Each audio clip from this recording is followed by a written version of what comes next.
আলহামদুলিল্লাহ ওসসালাতু ওয়াসসালামু আলা রাসূলিল্লাহ আম্মা বা'দ। সবাইকে স্বাগতম জানাচ্ছি আমাদের কোরআনের সাথে সিরিজের ২৯তম ভিডিওতে। আমরা ইতোপূর্বে সূরা বাকারার ২৯তম আয়াতের কিছু দূর পর্যন্ত আলোচনা করেছিলাম। আশা করি আপনাদের খেয়াল আছে যে আমরা এর আগে আলোচনা করছিলাম ২৮তম আয়াত। আল্লাহ তাআলা বলছেন যে, তোমরা কিভাবে আল্লাহর সাথে কুফরি করছো অথচ তোমরা ছিলে প্রাণহীন, অতঃপর তিনি তোমাদেরকে জীবিত করেছেন, তারপর তিনি তোমাদের মৃত্যু ঘটাবেন ও পুনরায় জীবিত করবেন, তারপর তারই দিকে তোমাদেরকে ফিরিয়ে নেওয়া হবে। অর্থাৎ আল্লাহ তাআলা এখানে কাফের মুশরিকদের যে কুফর এ বিষয়ে একটা সূচক কথার অবতারণা করেছেন, যেখানে তিনি বলেছেন যে তোমরা কীভাবে সেই আল্লাহকে অস্বীকার করো, সেই আল্লাহর সাথে কুফর করো যিনি তোমাদেরকে অনস্তিত্ব থেকে অস্তিত্বে এনেছেন, সৃষ্টি করেছেন। এরপরে তিনি তোমাদেরকে জীবিত রাখছেন, নারিশমেন্ট দিচ্ছেন। একসময় তুমি তার ইচ্ছাতেই মারা যাবা, আবার তোমার পুনরুত্থান হবে, আল্লাহ তাআলার কাছেই ফেরত যেতে হবে এবং তোমার যাবতীয় কর্মের হিসাব আল্লাহ তাআলার কাছে দিতে হবে। সেই আল্লাহকে কীভাবে তুমি অস্বীকার করো, কীভাবে তার সাথে কুফর করো? এরপর আল্লাহ তাআলা এ বিষয়ে আরও দলিল পেশ করছেন যে আল্লাহ তাআলা মানব জাতিকে কী পরিমাণ এহসান করেছেন মানব জাতির প্রতি। এবং তিনি বলছেন, হুয়াল্লাযী খালাকা লাকুম মা ফিল আরদি জামিআ, তিনি সেই সত্তা যিনি তোমাদের জন্য জমিনে যা কিছু আছে সব কিছু সৃষ্টি করেছেন। আমরা এই বিষয়ে আলহামদুলিল্লাহ আল্লাহ তাআলা যতটুকু তৌফিক দিয়েছেন আলোচনার চেষ্টা করেছি। এরপর আল্লাহ তাআলা জমিন সৃষ্টির বর্ণনা দিয়ে বলছেন যে, সুম্মা ইসতাওয়া ইলাস সামাই ফাসাওয়াহুন্না সাবআ সামাওয়াত, এরপর তিনি আসমানের প্রতি মনোনিবেশ করে সেটাকে ৭ আসমানে বিন্যস্ত করেছেন। ওয়া হুয়া বিকুল্লি শাইইন আলিম, আর তিনি সব কিছু সম্পর্কে সবিশেষ অবগত। আপনাদের হয়তো খেয়াল আছে, এটা নিয়ে আমরা কিছুটা আলোচনা করছিলাম যে কোনো আয়াতে এরকম মনে হয় যে আল্লাহ তাআলা আগে জমিন তৈরি করেছেন, কোনো আয়াতে এরকম মনে হয় আল্লাহ তাআলা আগে আসমানকে তৈরি করেছেন। সমন্বয় কীভাবে হবে এটা নিয়ে আমরা কিছুটা আলোচনার চেষ্টা আগের ভিডিওতে করেছিলাম। বেসিক্যালি এই ভিডিওতে যে আলোচনা করতে যাচ্ছি এটা গত ভিডিওতেই আমি করতে চেয়েছিলাম, কিন্তু সময় করে উঠতে পারিনি, যেহেতু ওটা ইতিমধ্যে লম্বা হয়ে গিয়েছিল। আপনাদের খেয়াল আছে আমরা সূরা ফুসসিলাতের আয়াত দেখেছি, যেখানে আল্লাহ তাআলা বলছেন, সুম্মা ইসতাওয়া ইলাস সামাই ওয়া হিয়া দুখান, অতঃপর আল্লাহ তাআলা আসমানের প্রতি মনোনিবেশ করলেন, আর তা ছিল সময় ধূম্রপুঞ্জ। ফাকালা লাহা ওয়ালিল আরদি ইতিয়া তাওআন আও কারহা, তারপর তিনি আসমান এবং জমিনকে বললেন যে তোমরা আসো, পছন্দ বা অপছন্দের সাথে আসতেই হবে। ক্বালাতা আতাইনা তাইঈন, কিন্তু তারা কি বলল যে আমরা আনুগত্যের সাথেই আপনার কাছে উপস্থিত হচ্ছি। অর্থাৎ আল্লাহ তাআলার আদেশকে তারা মান্য করে নিল, এবং বিশ্বজাহানকে আল্লাহ তাআলা এমনই বানিয়েছেন যারা আল্লাহ তাআলার আদেশ মানতে বাধ্য। কারণ সেখানে আল্লাহ তাআলার যে পুরো বিশ্ব ব্রহ্মাণ্ডের সৃষ্টি, এইখানে আর কারো কোনো স্বাধীন ইচ্ছাশক্তির জায়গা নেই। আল্লাহ তাআলা যাকে যা দিয়েছেন তাকে তাই করতে হয়, যেভাবে দিয়েছেন সেভাবেই করতে হয়। যেখানে আল্লাহ তাআলা মানুষকে স্বাধীন ইচ্ছাশক্তি দিয়েছেন, এই কারণে মানুষ পরীক্ষিত হয়। চন্দ্র সূর্যকে আল্লাহ তাআলা যে নিয়ম বা বিধানের অধীন করে দিয়েছেন সেভাবেই চলছে, তার ওখানে ব্যত্যয় করার কোনো সুযোগ নেই। যেদিন আল্লাহ তাআলা আদেশ করবেন সেদিন এই নিয়মের ব্যত্যয় হবে, দুনিয়া ধ্বংস হয়ে যাবে। আল্লাহ তাআলা সূরা আম্বিয়াতে বলেছেন, আওয়ালাম ইয়ারাল্লাযীনা কাফারু আন্নাস সামাওয়াতি ওয়াল আরদ কানাতা রাতকান ফাফাতাকনাহুমা। আল্লাহ তাআলা কাফেরদেরকে বলছেন যে যারা কুফর করেছে তাদেরকে দেখে না যে আসমান সমূহ জমিন এগুলো তো আগে একত্রিত ছিল, আমি এগুলোকে আলাদা করেছি। তো এই আয়াতগুলোকে যখন আমরা সামনে রাখি তখন আলহামদুলিল্লাহ আমাদের কাছে পরিষ্কার হয়ে যায় যে আসমান জমিনের সৃষ্টির আসলে পদ্ধতিটা কেমন হয়েছে। আমরা এর আগে এই বিষয়ে আমি ইবনে আব্বাস রাদিয়াল্লাহু আনহু একটা কল উল্লেখ করেছি। তো আল্লাহ তাআলা কী করলেন, এভাবে যে আসমানগুলো একত্রিত ছিল, যেমন আমরা সূরা আম্বিয়ার ৩০ নম্বর আয়াতে বুঝলাম, এগুলোকে আল্লাহ তাআলা কয়েকটি স্তরে বিন্যস্ত করলেন, ৭ আসমানে বিন্যস্ত করলেন। এই বিষয়ে আসলে খুব বেশি বর্ণনা তো পাওয়া যায় না যে এগুলোর মধ্যে দূরত্ব কত। আমরা এই আমাদের আশেপাশে যেই অবস্থানটা দেখি আমরা একটা সৌরজগৎ দেখি, বাট সৌরজগৎ তো আসলে মহাশূন্যের একটা অংশই, একটা গ্যালাক্সির অংশ, সেটা পুরো মহাশূন্যের অংশ। আল্লাহ আলম যে কী পরিমাণ গ্যালাক্সি আছে এগুলো তো আসলে হিসাবের বাইরে, আল্লাহ তাআলা একমাত্র জানেন। কোনটা যে প্রথম আসমান, কোনটা যে দ্বিতীয় আসমান, আল্লাহ আলম। এটা আমাদের পক্ষে জানাও সম্ভব না, বোঝা সম্ভব না। আল্লাহ তাআলা আমাদের যা জানিয়েছেন আমরা ওইটুকুই বুঝি, কারণ যাদের একটু কসমোলজি সম্পর্কে কিছু হলেও জ্ঞান আছে, মহাকাশ বিজ্ঞান কিছু হলেও যারা দেখেছেন, জানেন, বোঝেন, তারা জানেন যে আসলে আমাদের দর্শন জ্ঞান কত কম। আমরা অনেক অল্প দেখি এবং আমাদের চোখের দর্শন শক্তি এমনি কম, আমরা এটা আত্মস্থ করতে পারি না। খুব সামান্য দূর পর্যন্ত আমরা দেখি। আমরা যে টেলিস্কোপগুলো বানিয়েছি, হাবল বা অন্যান্য বড় বড় টেলিস্কোপ, এগুলো দিয়ে আমরা একটা সার্টেন এরিয়া পর্যন্ত দেখি, বাট ওখানেও আমরা যা দেখি এটা একদম সবসময় একদম অ্যাবসলিউট হয় তা না। অনেক আলোকবর্ষ দূর থেকে কোনো কিছু হয়তো আসছে, হয়তো ১,০০০ বছর, ১,০০০ আলোকবর্ষ, ২,০০০ আলোকবর্ষ বার করে আসছে। তারপর আমরা যখন সেটাকে দেখি আমাদের এটা বর্তমান মনে হচ্ছে, কিন্তু এটা আসলে অনেক শত বছর বা হয়তো মিলিয়ন বিলিয়ন বছর আগের ঘটনা। তো এরকম হয়। তো আমরা আসলে এমন একটা আসলে কি মহাকাশের এই বিষয়গুলো যখন মানুষ দেখে তখন বুঝে যে আমরা আসলে এমন একটা অবস্থায় আছি, তো সুবহানাল্লাহ এগুলো আমাদের বোধশক্তির বাইরে। আমরা জাস্ট কিছু, কিছু বিষয় অনুধাবন করছি যে আচ্ছা এটা এরকম, এটা এরকম, ব্যাস এটাই। ব্যাস এটাই। সীমা পরিসীমা বের করা দূরের কথা। আমরা যা দেখছি আমরা তো বর্তমানেই দেখতে পাচ্ছি মহাকাশের। মহাকাশের বর্তমান অবস্থায় দেখতে পাচ্ছি না। যা দেখছি অতীত দেখছি এক হিসাবে। মানে দূর, অনেক দূর থেকে যেগুলো আসছে যে আলো, আলো আসার পর তো আমরা দেখি। তো ওটা অনেক বিলিয়ন বছর আগের আলো। তো কত আগের ঘটনা। এখন ওখানে কী অবস্থা? We don't know that. আমরা জানিই না। তারপরে আপনি দিনের হিসাব আসেন, পৃথিবীর একটা হিসাব, বৃহস্পতির আরেক হিসাব, তাই না? এত আপেক্ষিকতা, এত আপেক্ষিকতা।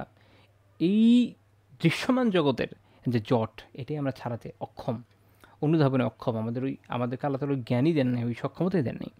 তো সেখানে সাত আসমান তো আমাদের চিন্তার বাইরে। তো এই জন্য আমাদের পক্ষে বোঝা সম্ভব না। আমরা জাস্ট হাদিস থেকে যতটুকু নলেজ পাই আমাদের গাজরে এর উপরে ঈমান আনা যাচ্ছে, এটুকু আছে, আমরা এটুকু মানলাম। আব্দুল্লাহ ইবনে মাসউদ রাদিয়াল্লাহু আনহু বলেন যে মা বাইনা সামাই দুনিয়া ওয়াল্লাতী তালিহা মাসিরাতু 500 আম। আব্দুল্লাহ বিন মাসউদ রাদিয়াল্লাহু আনহু বলছেন যে দুনিয়ার আসমান এবং তার কাছে যে আসমান, এদের মাঝে দূরত্ব হলো 500 বছরের ভ্রমণ দূরত্ব। মেসিরা এটা ভ্রমণ দূরত্ব, অর্থাৎ ভ্রমণ করতে গেলে একজন ভ্রমণকারী 500 বছর চলে যাবে। এখন এটা তো হাঁটার হিসাবে না, হাঁটার হিসাবে না, আল্লাহ আলাম। শুধু ভ্রমণ দূরত্বের কথা বলা হচ্ছে। হতে পারে আলোকবর্ষের দূরত্ব, হতে পারে অন্য কোনো দূরত্ব, অথবা আরও কোনো মেজারমেন্টের, আল্লাহ আলাম, we don't know that. Just আমাদের এটুকু বলা হয়েছে যে এটার দূরত্ব হচ্ছে এরকম, কারণ এটার মেজারমেন্ট আলাদা। আমরা আলোর গতিতেও তো ছুটতে পারি না। একসময় মানুষের যে গতি ছিল এখন তার থেকে অনেক বেশি। সামনে হয়তো আরও অনেক দূর হবে, আল্লাহ আলাম। আমরা হয়তো 100 বছর, আরও 200 বছর, বা আরও যদি 1000 বছর মানব জাতি টিকে, আরও বেশি টিকে, আরও অনেক দূরত্ব মানুষ অর্জন করবে। সো সো ওই জন্য আমি এখন বলবো যাচ্ছে আমরা এই হিসাবে তারপর দেখা যাবে আরেক হিসাব চলে আসে। আসলে আমরা জানি না, আমাদের এটা বলা হয় না, আমাদের শুধু বলা আছে দূরত্বটা এরকম, দূরত্বটা এরকম, এবং এটাই স্বাভাবিক। কথার কথা যদি এটা আলোকবর্ষের দূরত্বে আমরা চিন্তা করতাম, আলোকবর্ষ অতিক্রম মানে আলোর গতি বেগে যদি কোনো যানবাহন দৌড়ায় বা ছোটে, সেই গতি অনুযায়ী যদি হতো এবং এটা 1400 বছর আগে বলতো, কে বুঝতো? তাই না? আমাদের বোঝার সক্ষমতার বাইরে ওই সময়কার। এখন মানুষ কিছুটা অনুধাবন করে, যদিও বাস্তবে আমরা তৈরি করতে পারিনি, বাট অ্যাটলিস্ট ম্যাথমেটিক্যালি, থিওরিটিক্যালি আমরা কিছুটা বুঝে আছি এরকম হতে পারে। অ্যান্ড আজ থেকে 1000 বছর পরে হয়তো এটাও কম মনে হবে, তাই না? সায়েন্স ফিকশনগুলোতে যেমন লেখে। সো যাই হোক, তো মূল কথা এটা যে দূরত্ব কত? এরকম 500 বছরের ভ্রমণ দূরত্ব। ওয়ামা বাইনা কুল্লি সামা মাসিরাতু 500 আম। আর প্রত্যেকটা আসমান, প্রত্যেক দুইটা আসমানের মধ্যে এরকম দূরত্ব হচ্ছে এরকম আরও 500 বছর করে ভ্রমণ দূরত্ব। ওয়ামা বাইনা সামাই সাবিআতি ওয়াল কুরসিয়্যি মাসিরাতু 500 আম। আর সপ্তম যে আসমান এবং তার মাঝে কুরসির যে দূরত্ব, আমরা যখন আয়াতুল কুরসি পড়বো ওখানে কুরসি নিয়ে আলোচনা হবে ইনশাল্লাহ। তো সপ্তম আসমান আর কুরসির মাঝে দূরত্ব কত? আবার এরকম 500 বছর। ওয়ামা বাইনাল কুরসি ওয়াল মাই মাসিরাতু 500 আম। কুরসি এবং এরপর এক ধরনের এক পানি আছে, আল্লাহ আলম, এই দুনিয়ার পানি না অবভিয়াসলি, কারণ আমার এর আগে আপনাদের খেয়াল আছে যে ইবনে আব্বাস রাদিয়াল্লাহু একটা কল আছে যে পরবর্তী জগৎগুলোর যে অবস্থা ওগুলোর সাথে আমাদের দুনিয়াতে যে হিসাব, এগুলো শুধু নামগুলো কমন, বাস্তবতা ভিন্ন। নামগুলো কারণ এমন কোনো শব্দ বলতো যেটা আমাদের মাথার উপর দিয়ে যেত, তাহলে আমরা কিছুই বুঝতাম না। তো এমন সব শব্দ বলা হয়েছে যেগুলো আমাদের জন্য আমাদের মাথা নিতে পারে। আচ্ছা ঠিক আছে, পানি, ওকে, আল্লাহ আলাম কী ধরনের পানি। তো কুরসির পরে এই পানি পর্যন্ত দূরত্ব 500 বছরের। ওয়াল আরশু আলাল মা। আর আরশ হচ্ছে এই পানির উপরে। আল্লাহ আযজা ওয়া জাল্লা আলাল আরশি ইয়ালামু মা আনতুম আলাইহি। আর আল্লাহ আযজা ওয়া জাল্লা আরশের সমুন্নত এবং তিনি সেখান থেকে জানেন ইয়ালামু মা আনতুম আলাইহি, তোমরা কী অবস্থায় আছো, তোমরা কী করছো না করছো, আল্লাহ সব জানেন। সুবহানাল্লাহ, সুবহানাল্লাহ। আল্লাহ তাআলার ইলম এত ব্যাপক, আমাদের প্রত্যেকটা বিষয়ের ইলম তার আছে। এখানে একটা কথা হঠাৎ করে মাথায় আসলো যে দেখেন, আল্লাহ তাআলার ভয়, আমরা বলি না যে আল্লাহ তাআলার ভয়, যেটা খৌফ, ভয়ের দুই রকম, একটা খৌফ, একটা খাশিয়া। খৌফ সাধারণ ভয়, যে আপনি যে কোনো জিনিস থেকে ভয় পেতে পারেন, যখন কারো বড়ত্ব মহত্বের কারণে ভয় পান, এটা হচ্ছে খাশিয়া। তো আল্লাহ তাআলার যে ভয় এবং আল্লাহ তাআলার যে খাশিয়া, খৌফ অ্যান্ড খাশিয়া দুইটাই, যেটা আল্লাহ আযজাওয়াজেলের জন্য। একটা তো হচ্ছে তার আযাবের ভয়, আযাবের কারণে মানুষ ভয় পায়, একটা হচ্ছে তার বড়ত্ব মহত্বের জন্য ভয়। আলিমরা বলেন যে এই বড়ত্ব মহত্বের যে ভয়, এটা আসলে আযাবের ভয়ের থেকে বেশি মহত্বপূর্ণ। কারণ এবং এটা কারা পায়? আল্লাহ তাআলা যেমন বলেছেন যে আল্লাহ তাআলাকে আসলে ভয় করেন কারা? মিন ইবাদিল উলামা তারা বান্দাদের মধ্যে আলিম। আলিম কেন? কারণ তারা আল্লাহ তাআলার মারিফাত হাসিল করেছেন। আল্লাহ তাআলাকে জানেন, চিনেন। কীভাবে? আল্লাহ তাআলার বরত্ব, মহত্ব তারা জানেন। কারণ তারা আ আসমাউল হুসনা, আল্লাহ তাআলার সুন্দর, সুন্দর নামগুলো এবং আল্লাহ তাআলার সিফাতগুলো, এগুলো সম্পর্কে যখন অনুধাবন করেন, তখন বুঝেন যে আল্লাহ তাআলা কী পরিমাণ ক্ষমতাশালী সত্তা। সময়ের সাথে, সাথে আমরা মহাকাশ যখন দেখছি, আমরা বুঝতেছি আমাদের যে ক্ষুদ্রতা, এত ক্ষুদ্র, এত ক্ষুদ্র, তখন বোঝা যায় যে এত বড় কুল কায়নাত যিনি বানিয়েছেন, কী ধরনের পাওয়ারফুল সত্তা, কী পরিমাণ ক্ষমতা, শক্তি, সামর্থ্য সম্পন্ন ব্যক্তি, সত্তার তিনি, কী পরিমাণ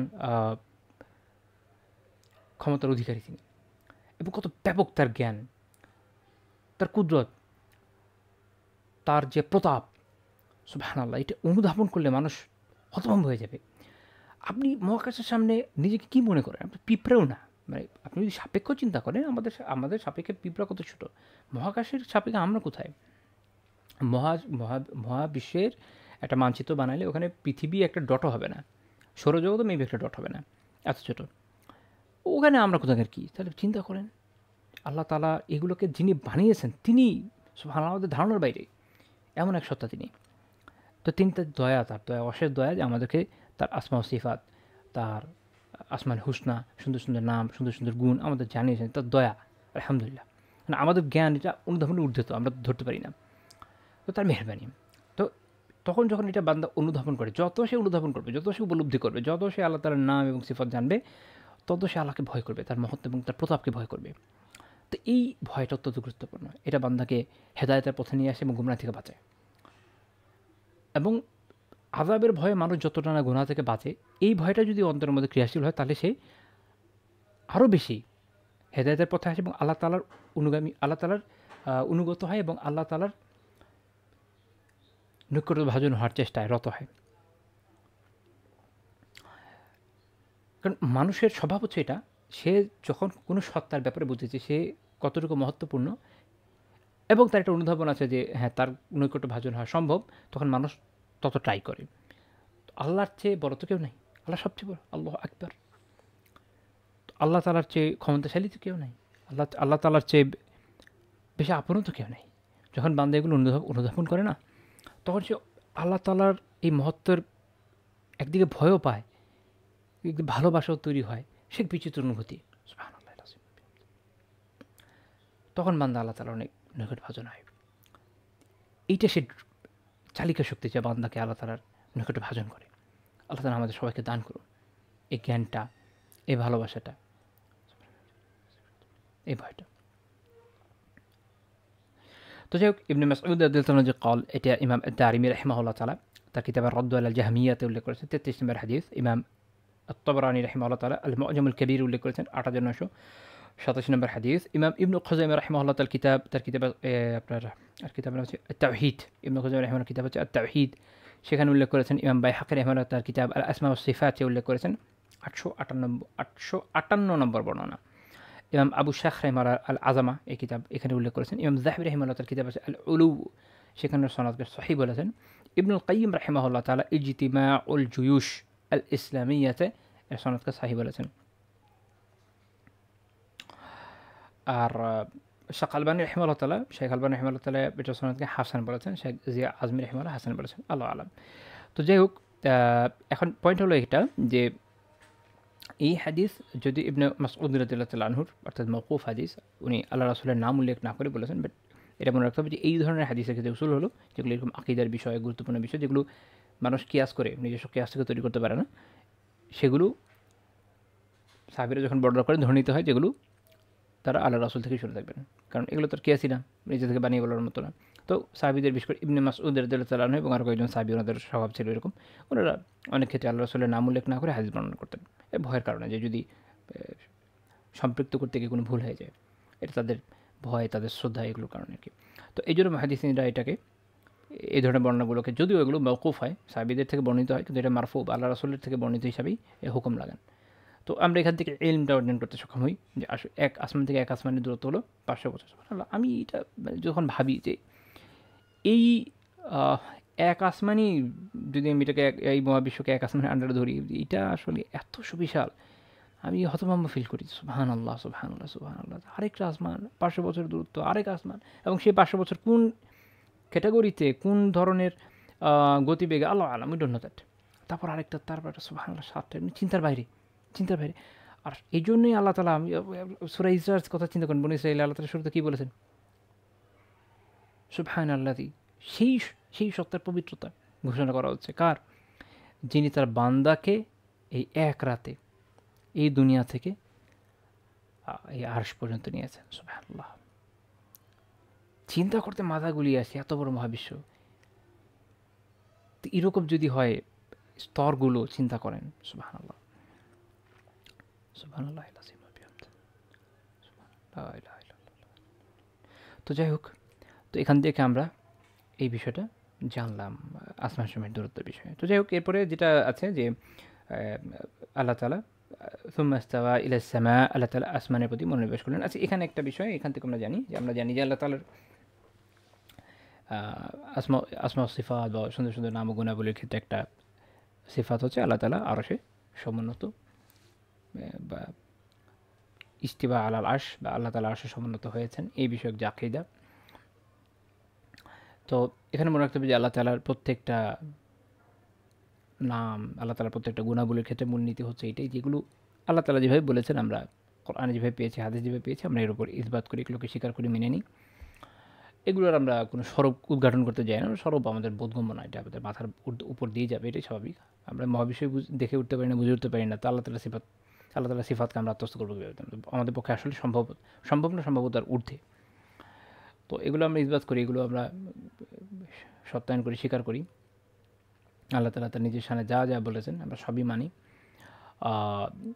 এবং এগুলো কোনো ধরনের তাকাইফ বা কোনো ধরনের কাইফ বা স্বরূপ বর্ণনা করি না, এগুলোতে আমরা কোনো তাশবিহ করি না, আমরা কোনো কিছুর সাথে বা তামসিল করি না, কোনো কিছুর সাথে সাদৃশ্য স্থির করে দেখাতে চাই না, অমুকের মতো তমুকের মতো, মানুষের মতো, এই সেই এরকমও না। আমরা এগুলোকে কোনো ধরনের তাহরিফও করি না, আবার বলি না যে আরে এগুলোকে আল্লাহ তাআলা নিজের শানে বলেছেন, অথচ আমরা এটাই বলবো যে আরে আল্লাহ তাআলার শানে এটা জান, আমরা বলার কি? আল্লাহ তাআলা তার নিজের শানে বলেছেন, আমাদের জন্য যথেষ্ট। তো এটা আমরা এটা ডিসাইড করার মানুষ না, বা এই যোগ্যতা আল্লাহ আমাদের দেন নাই যে আমরা এটা ডিসাইড করবো। এটা আল্লাহ তাআলা নিজের শানে যা বলেছেন এনাফ। আল্লাহ তাআলার ব্যাপারে সবচেয়ে বেশি জানেন আল্লাহ নিজে, এবং তারপর তিনি জানিয়েছেন বান্দাদের মধ্যে তার রাসূল সাল্লাল্লাহু আলাইহি ওয়াসাল্লামকে। তো আল্লাহ তাআলা যা জানিয়েছেন এবং তার রাসূল যা জানিয়েছেন, এটি আমাদের জন্য যথেষ্ট। আমাদের বিষয়ে খুব বেশি মাথা ঘামানোর দরকার নেই, কিন্তু আমরা এই নাকচকরণের মধ্যেও যাব না নিজে থেকে, বা আমরা তাহরিফ করবো না, কোনো ধরনের বিকৃত করে চেষ্টা করবো না যে এদিক ওদিক যদি নেওয়া যায়, এটা আমাদের কাজে না। আমরা যেভাবে এসে আল্লাহ তাআলার যেভাবে দিয়েছেন, যেভাবে জানিয়েছেন, আমরা বিশ্বাস করি। এটা হচ্ছে প্রত্যেকটা ক্ষেত্রে, কারণ আল্লাহ তাআলার নামের কথাও যদি বলেন, যা যে সুন্দর সুন্দর নামগুলো আছে, আসমাগুলো আছে, কেউ যদি বলে যাচ্ছে এখানেও হতে পারে কিনা, এখানেও তো বান্দার সাথে সাদৃশ্য ধরনের কথাবার্তা অনেক সময় অনেকে বলে, আল্লাহ তাআলা হেফাজত করুন, আমিন। যেমন ধরেন কথা আল্লাহ তাআলা দয়া করে, এখন বান্দাও দয়া করে, কিন্তু আমরা জানি যে আল্লাহ তাআলা দয়া নিশ্চয়ই বান্দার দয়ার মতো না, আলাদা। সেম আল্লাহ তাআলা একই রকমভাবে আল্লাহ তাআলার অন্যান্য সিফাতগুলো তাই। আল্লাহ তাআলা যা বলেছেন আল্লাহর সামনে বিষয়টা অন্যরকম, আমাদের মতো না, ব্যাস, এই তো কথা।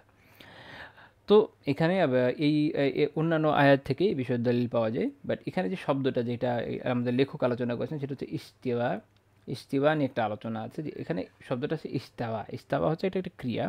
আবিধানিকভাবে এটার অর্থ লেখক এখানে 3টা অর্থ দিয়েছেন, আমি একটু এই জন্য এখানে পড়ি, যেহেতু উনি লিখেছেন যে পবিত্র কোরআনের বিভিন্ন স্থানে ইস্তাওয়া শব্দটি ব্যবহৃত হয়েছে স্থান বিশেষে বিভিন্ন প্রকার অর্থে। বেসিক্যালি 3 রকম অর্থে পাওয়া যায় কোরআনে। ইস্তাওয়া শব্দ যেখানে পূর্ণ ক্রিয়া, এটা তো ক্রিয়া, আমরা একটু আগে দেখলাম যে পূর্ণ একটা ক্রিয়া হিসেবে এসছে, এবং এরপর কোনো আলা বা ইলা কিছু নেই, অর্থাৎ এরপর কোনো প্রিপোজিশন নেই, সরাসরি শব্দটা এসছে, তখন এটার অর্থ হয় সম্পূর্ণ হওয়া, পূর্ণতা লাভ করা। যেমন মূসা আলাইহিস সালাম সম্পর্কে আল্লাহ তাআলা কী বলেছেন? ওয়ালাম্মা বালাগা আশুদ্দাহু ওয়াস্তাওয়া। আর যখন মূসা যৌবনে পদার্পণ করলেন এবং পূর্ণতা লাভ করলেন, সূরা কসস। তো এখানে ইস্তাওয়া অর্থ হচ্ছে পূর্ণতা লাভ করা। তো এরপরে ইস্তাওয়ার পরে 2টা প্রিপোজিশন পাওয়া যায়, একটা হচ্ছে আলা, একটা হচ্ছে ইলা। যদি আলা অর্থ আসে, যদি আলা আসে ইস্তাওয়ার পরে, যেমন ইস্তাওয়া আলা এভাবে আসে, তাহলে এর অর্থ হবে উপরে ওঠা, আরোহণ করা, সমুন্নত হয়, এরকম অর্থে আসে। যেমন আল্লাহ তাআলা নিজের ব্যাপারে বলছেন সুম্মা ইস্তাওয়া আলাল আরশ, অতঃপর তিনি আরশে সমুন্নত হলেন, যেমন সূরা আরাফ, সূরা ইউনূস, সূরা রাদ, সূরা ফুরকান, সূরা সাজদা, সূরা হাদীদ, এগুলোতে আছে। আর যদি ইস্তাওয়ার পরে ইলা আসে, ইলা থাকলে অর্থ হয় ইচ্ছা করা, সংকল্প করা, মনোনিবেশ করা, তখন এটা অর্থ হচ্ছে সুম্মা ইস্তাওয়া ইলাস সামা, যেমন এই আয়াতে তখন যেমন আল্লাহ তাআলা আকাশ সৃষ্টির ইচ্ছা করলেন, এরকম অর্থ। তো এখানে একটা ব্যতিক্রম লিখেছেন যে মুজাহিদ রাহিমাহুল্লাহ বলেন যেখানে উপরে ওঠার অর্থ হবে এটা আমরা, বা সমুন্নত হওয়ার অর্থ হবে এটা আমরা ইনশাআল্লাহ একটু পরে আলোচনা করব। তো লেখক বলছেন যে শেষোক্ত দুই অবস্থায় ইস্তেওয়া শব্দটি যখন আল্লাহ তাআলার সাথে সম্পৃক্ত হবে তখন তার একটি গুণ, সিফাত বা গুণ হিসেবে গণ্য হবে। আর আল্লাহর জন্য যে সিফাত বা গুণ তা কোনো প্রকার অপব্যাখ্যা, পরিবর্তন, সদৃশ অর্থাৎ কোনো কিছুর সাথে অমুকের মতো তমুকের মতো মানুষের মতো এরকম নির্ধারণ ছাড়াই সাব্যস্ত করাটা ওয়াজিব। এটা আকীদার অংশ আহলে সুন্নাত জামাতের। আচ্ছা, এখন ওই যে যেটা বলেছি যে বিষয় একটু অন্যদের কথা বলবো। হ্যাঁ, এটা একটা ব্যাপার কি ইস্তাওয়ার পরে ইলা আসলেও অনেক প্রাচীন ইমামই আরবিতে ওনারা এটার অর্থ সমুন্নত হওয়ার অর্থ নিয়েছেন। যেমন ধরেন ইমাম আবুল হোসাইন মাহমদ বিন আহমদ বিন আব্দুর রহমান আল মালাতি শাফঈ রাহিমাহুল্লাহ 377 হিজরিতে মারা গেছেন। ওনার কিতাব আছে তানবীহ ওয়ার রদ আলা আহলিল হাওয়া ওয়াল বিদআ। এইখানে উনি এই ইয়েটা দিয়েছেন। উনি এখানে এই সমুন্নত হওয়ার অর্থে এটাকেও প্রয়োগ করেছেন, এই আয়াতকেও প্রয়োগ করেছেন, যে আয়াত আমরা এখন আলোচনা করছি 29 নম্বর আয়াত। তারপর আরবির ইমাম ছিলেন ইমাম খালিল বিন আহমদ, ইমামুল আরবি আর আরবি ভাষার ইমাম খালিল বিন আহমদ রাহিমাহুল্লাহ তাআলা, ওনার থেকে এরকম বর্ণিত আছে। উনি আয়াতের ব্যাখ্যা সুম্মা ইস্তাওয়া ইলাস সামা ওয়া হিয়া দুখান, এই আয়াতের ব্যাখ্যা করতে গিয়ে বলছেন ইয়াকুলু ইরতাফা, অর্থাৎ তিনি সমুন্নত হলেন বা সুউচ্চ হলেন। ইমাম ফাররা, আরবি ভাষার আরেক ইমাম ফাররা রাহিমাহুল্লাহ তাআলা, উনি ইবনে আব্বাস রাদিয়াল্লাহু আনহু قال উল্লেখ করেছেন ওনার কিতাবে, তার অর্থ সায়দা, আরোহণ করার অর্থ বোঝায়। এই সমান অর্থ বা আরোহণ করা একটু কাছাকাছি অর্থের। তো আমরা আসলে শ্রুতি মধুর হিসাবে একটা শব্দ ব্যবহার করতে চেষ্টা করি, এইটুকুই। ইমাম রাবি বিন আনাস রাহিমাহুল্লাহ তাআলা, ওনার থেকে এরকম বর্ণনা আছে। রাবি বিন আনাস রাহিমাহুল্লাহ তাআলা থেকে ইমাম ইবনু জারির আত-তাবারি রাহমাতুল্লাহ তার তাফসীরে উল্লেখ করেছেন যে উনি এটার ব্যাখ্যা করেছে ইরতাফা, সমুন্নত হলেন বা সুউচ্চ হলেন। ইমাম বাগাবী রাহিমাহুল্লাহ তাআলা প্রসিদ্ধ মুফাসসির, উনি তাফসীরে বলছেন যে ক্বালা ইবনে আব্বাস, ইবনে আব্বাস রাদিয়াল্লাহু আনহু বলেছেন ওয়া আকসারু মুফাসসিরিন আস-সালাফ, এবং সালাফের অধিকাংশ মুফাসসির বলেছেন যে আই ইরতাফা ইলা আস-সামা, অর্থাৎ তিনি আল্লাহ আযজা ওয়া জাল আসমানে সমুন্নত হলেন। ইলা সামা এখানে অর্থ হচ্ছে আসমানে সমুন্নত হলেন। আসমানে বলতে আসমানের ভেতর না, আসমানের অবশ্যই না, আসমানের ওপর, 7 আসমানের উপরে তার আরশে সমুন্নত হলেন। এই কথাটাই আসলে এখানে এই কথা দিয়ে চলে আসে। এটা নিয়ে ব্যাপক আলাপ আলোচনা আছে, অনেক ব্যাখ্যা বিশ্লেষণ আছে। আমি যদি ইমাম তাবারি রাহমাতুল্লাহ আলাইহি থেকে উল্লেখ করি, ইমাম তাবারি রাহিমাহুল্লাহ তাআলা কিতাব যেটা তাফসীরুল জামিউল বায়ান, এইখানে ইমাম তাবারি রাহমাতুল্লাহ আলাইহি উনি অনেক লম্বা চড়া আলোচনা করেছেন। আমার কাছে আসলে এটার যে কপিটা আছে এটা দারুল হাদিসের করা, যাই হোক। তো এটার 312 নম্বর পৃষ্ঠায় উনি এটা নিয়ে আলোচনা করেছেন যে উনি দুই দলের ব্যাখ্যা উল্লেখ করেছেন যে ইলা থাকলে অর্থটা কোন দিকে যাবে, এই যাবে না ওই দিকে যাবে। তারপর তিনি এটা বলছেন যে ওয়া আউলাল মাআনি বিকৌলিল্লাহি সুম্মা ইস্তাওয়া ইলা সামাই ফাসাওয়াহুন্না, এই আয়াতটা যেটা আমরা এখন আলোচনা করছি এটার সবচেয়ে ওনার হিসাবে সবচেয়ে উত্তম গ্রহণযোগ্য পারফেক্ট ব্যাখ্যাটা হচ্ছে এটা আলা আলাইহিন্না ওয়ারতাফা ফাদাব্বারাহুন্না বিকুদরাতিহি ওয়া খালাকাহুন্না সাবআ সামাওয়াত। চমৎকার ব্যাখ্যা করেছেন উনি। বলছেন যে এর মানে হলো, এটাই সর্বোত্তম ব্যাখ্যা, যে এর মানে হলো আল্লাহ তাআলা যখন বলছেন যে সুম্মা ইস্তাওয়া ইলা সামাই, আল্লাহ তাআলা আসমানে, যদি ওনাকে ব্যাখ্যা করছেন মনোনিবেশ করা, তিনি বলছেন যে এর মানে হলো এটা আসলে আলা আলাইহিন্না ওয়ারতাফা, তিনি আসমানের উপর কী হলেন, তিনি আসমানে 7 আসমানের উপরে বেসিক্যালি বোঝাতে চাচ্ছেন যে আরশে সমুন্নত হলেন। এরপরে এই যে আসমানগুলো আছে এগুলোকে সুবিন্যস্ত করলেন তার যে কুদরত, তার যে ক্ষমতা শক্তির মাধ্যমে, এবং এগুলোকে 7 আসমানে পরিব্যাপ্ত করলেন। এই অর্থাৎ পুরোটা একটা প্রসেসের আলোচনা, যে 7 আসমানকে 7 আসমানে পরিব্যাপ্ত করলেন এবং আল্লাহ আযজা ওয়া জাল সে আরশে সমুন্নত হলেন, যেটা অন্যান্য জায়গায় আসছে। অর্থাৎ এই পুরো প্রক্রিয়াটার ধাপ ধাপ যেভাবে আল্লাহ তাআলা কোরআনে বিভিন্ন জায়গায় বর্ণনা করেছেন। তো এতে যেটা হয় যে সব দিকটা সমন্বয় হয়। এটা যে ইবনু জারির আত-তাবারি রাহমাতুল্লাহ আলাইহির ব্যাখ্যা উনি উল্লেখ করেছেন। আর আমরা যে বই থেকে পড়ছি ওখানে লেখক ওভাবে উল্লেখ করেছেন, যেটা আমি এর আগে বলেছি। এটাও একটা ব্যাখ্যা এইভাবে অনেক আলিম বর্ণনা করেছেন, বিশেষ কোনো সমস্যা নাই। ইবনু তাইমিয়া রাহিমাহুল্লাহ তাআলা এবং ইবনুল কাইয়িম রাহিমাহুল্লাহ তাআলা তাদের কিতাবে এই আয়াতকে, সূরা বাকারার 29 নম্বর আয়াতকে, এটাও আরশে সমুন্নত হওয়ার পক্ষে, আকীদার পক্ষে দলিল হিসেবে আলোচনা করেছেন। তো এটা হতে পারে, এটা এমন কোনো সমস্যা না। আর যেহেতু প্রাচীন অনেক ইমাম এই অর্থটা কীভাবে নিয়েছেন, নেওয়া যেতে পারে, ইনশাল্লাহ কোনো সমস্যা নেই। যেমনটা আমরা ইমাম তাবরি রহমতুল্লাহ থেকে দেখলাম। তো আমাদের আজকের আলোচনা এই পর্যন্তই থাকবে ইনশাআল্লাহ তাআলা। আমরা এরপরে আল্লাহ তাআলা তৌফিক দিলে আমরা পরবর্তী আয়াত থেকে, অর্থাৎ 30তম আয়াত থেকে পরবর্তীতে আলোচনা শুরু করব। সুবহানাল্লাহি। তো আজকে এই পর্যন্ত থাকছে। সুবহানাকাল্লাহুম্মা বিহামদিকা লা ইলাহা ইল্লা আনতা আস্তাগফিরুকা ওয়া আতুবু ইলাইক।